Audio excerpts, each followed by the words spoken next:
I kiss my dad on the cheek and my friend thinks it is not normal. Any advice? I, 18 female. Kiss my parents on the cheek and say good night before I go to bed. I've been doing it ever since I was a little girl. Recently my friend and I had a sleepover at my house and I kissed my parents good night as usual. She said that it is very weird that I still do this, especially to my dad. Because I wasn't a child anymore, therefore it was creepy. Is she right? Bruh, I'm 24 and do this. You love your parents. That's not weird. No. I'm in my 60s and still kiss my 93-year-old mom and dad on the cheek. You keep on doing it. Always. Your friend is just trying to cause weird drama where no drama exists. Be grateful you have what she doesn't.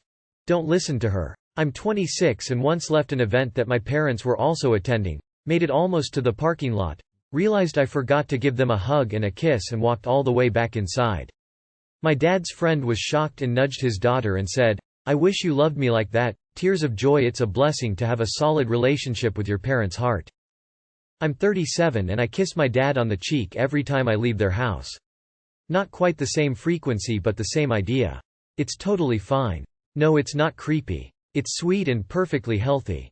Ignore her. 63-year-old male and I still do this to my 88-year-old dad. My, M26, wife, F24, acts like a completely different, hateful person when it comes to video games. I've tried discussing them, scheduling them, including her, everything I can think of and it's still never okay.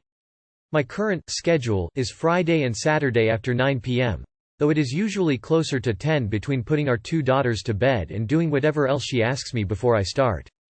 I get up at 6:37 for work so I'm almost always tired as well. Any playtime outside of these hours is met with comments or outright anger saying the games are a problem. My two best friends who I met while gaming longer than I've even known her both now live hundreds of miles away. That is how I spend time with them, but that's not even taken into account. She hates video games because her brother got obsessed with them and she used to have that feeling shared with his wife. She played with him all the time when they were younger. But now his wife loves playing games with him, so in our entire social and family group she's the only one with a problem. She thinks anything involving games is worthless and should not even be considered. My scheduled time is also not guaranteed. She says that weekends are when we can see people so we can't schedule our life around being home by 9 those days. But again, trying to play outside of those days is met with negativity, and she said I will never get guaranteed time to play them, because that's selfish. We have even had an argument about me wanting to spend $4 on a small character pack immediately after she bought clothes for herself. The argument was that clothes are needed and video games are selfish and worthless.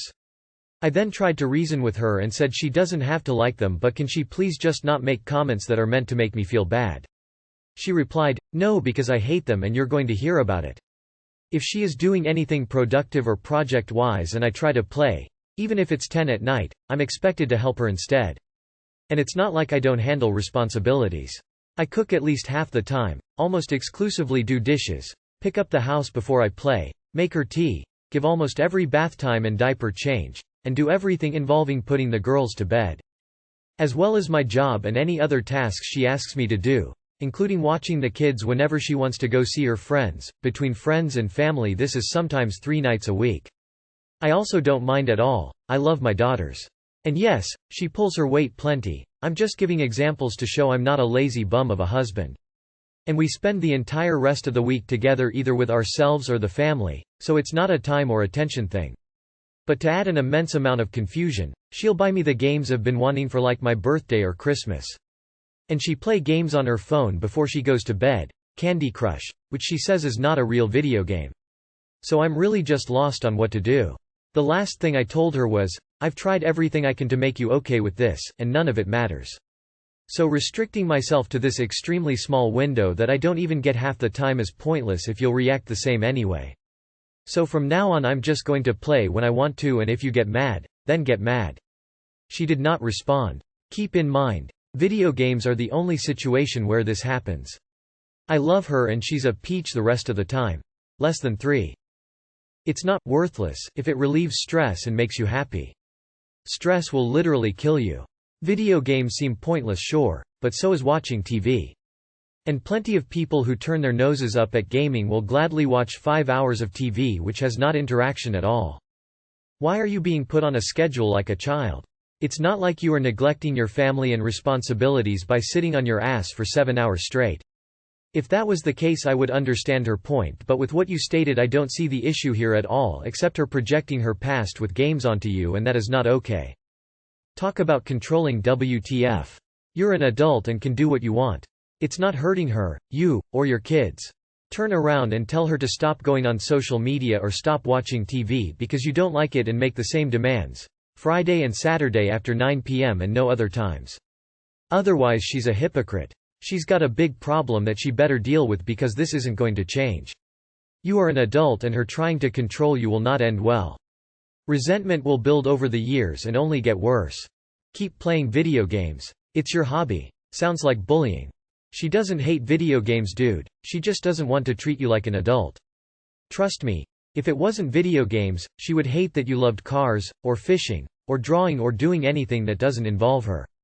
It's mostly that she doesn't view you as someone who needs relaxation time, and thinks that your needs are below hers because everything she does is for the family while you are doing this for yourself. My wife and I cheated on each other, and she's insisting what I did was worse. I was suspecting my wife was having an affair.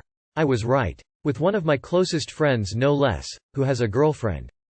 I was shattered to know that 2 people close to me betrayed me. I gave my wife an opportunity to confess, and she didn't. As a result, I was on a ploy for revenge. It was irrational, I know. I shouldn't have handled it this way. I hooked up with her cousin several times, who is single. Eventually, we admitted to our affairs, after I mentioned it. We're in the works of repairing our marriage, but it's difficult to make progress. My wife is insisting that what I did was worse, and says she's having difficulty moving on from that. I feel in order to move on we have to both acknowledge that no one was worse, we equally screwed up. Honest thoughts about this, and what do we propose we do about it? Mad hatting is always a guaranteed way of ending a relationship, and now you're seeing why. She cheats, you cheats all square now, right? Right? It doesn't work that way, and now you are both cheaters stuck with each other. And now what you had has denigrated to which one of you is worse. There is not enough Spock filler on Earth to paper over the cracks in this marriage. Just divorce already. Why are people like this? Skull. Yes, 2 wrongs always make a right. And #X200B. Rather than wasting more time on this dead marriage, just move on. Maybe both of you will not be shitty cheaters when not with one another. Mad hatters. There is no worse. At all. Get over to R/1 after infidelity for advice. You won't find anything useful anywhere else if you are planning to reconcile with one another. But you both have to take full responsibility for your affairs. You both have people who will need cutting off from your lives. You both need therapy because both of you have crappy decision-making skills. Later some marriage counseling to learn how to cope with shit without stabbing each other in the back. Or just get out of this shit show and divorce. Why does she think it's worse? Because it's her cousin, or because you did it for revenge? My boyfriend keeps pressuring me into a threesome. He is practically perfect in every other way. He is great with my kids, he is a total man, responsible, kind, hard-working, adores me. But this is the 5th time he has pushed for this. He has this fantasy about having a threesome and he wants to watch me with another girl and potentially another guy. But he would want to do the girl as well, I know he would. I had a negative reaction every time he brought it up. The last time I said I'd come around to it if he gave me time, and we discussed it and planned it properly rather than just text about it. I am anxious and insecure about it because I used to do all of that. I had many threesomes but never with anyone I loved. And I was always high as a kite when I did it. Both of us are sober and committed to being so. I am trying to come around to having a sober threesome and I was willing to do so, but he keeps pressuring me, and the more he mentions it, the more insecure it makes me. Like he is desperate to find an out of our relationship by sampling the goods from another girl. I might be okay if it was with a lesbian who he encouraged me to enter into a lesbian relationship with and he just watched. But I know he'd want more. I hate that he pressures me. It makes me feel so worthless. Like I'm not enough for him. I hate myself. I have no one to talk to about this. I'm so ashamed. He is practically perfect in every other way. Says every Reddit user ever. I said no. I've said no before and I'm saying no now. I am not going to change my mind. Do not ask me again. If you don't respect my answer, then you're going to have bigger problems than not getting a threesome. You'll be looking for a new girlfriend. Every single time. It starts with, "He's perfect in every other way." You know it's gonna be some insane red flag dealbreaker. Every time. This is a huge red flag, and it's glaringly obvious that it's just the tip of the iceberg. Pressuring someone into sexual situations is a massive violation, and it really says a lot about him that you don't want to find out the hard way. "My ex was like this and I caved because he begged and begged and begged and even said he would want to have sex with me more if I did it. He rarely wanted to. And I regret it so much I could die. He was addicted to porn and obsessed with weird fantasies. I wish I left him sooner than I did. He is practically perfect in every other way. I hate that he pressures me. It makes me feel so worthless. Like I'm not enough for him. I hate myself. I have no one to talk to about this. I'm so ashamed. Girl, get out. Get out of there. If he ain't listening to you, then location flag, location flag, location flag.